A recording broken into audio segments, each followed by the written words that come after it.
Bills to reorganize how the state's main power grid is managed continue to move through the legislature, and that's important to folks here in Lubbock, as there are no last-minute changes coming to prevent our city from joining the ERCOT grid in a few weeks. Too much time, money, and effort have been put into this, despite red flags about whether ERCOT can handle our power needs in all weather conditions. Our Grace Morris talked to folks at LP&L.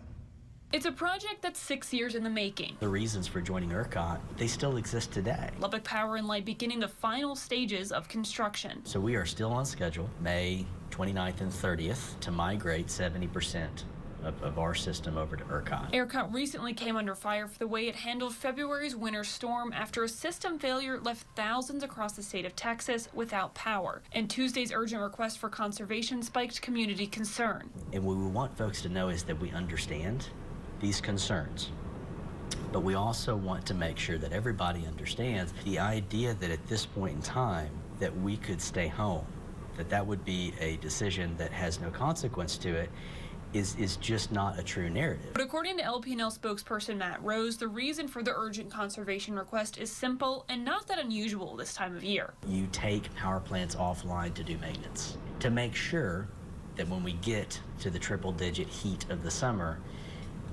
that we don't have any issue with. Rose saying when a grid issues a statement like ERCOT did, it's usually no cause for concern. You have folks that assume that means a blackout, assumes that even means a brownout.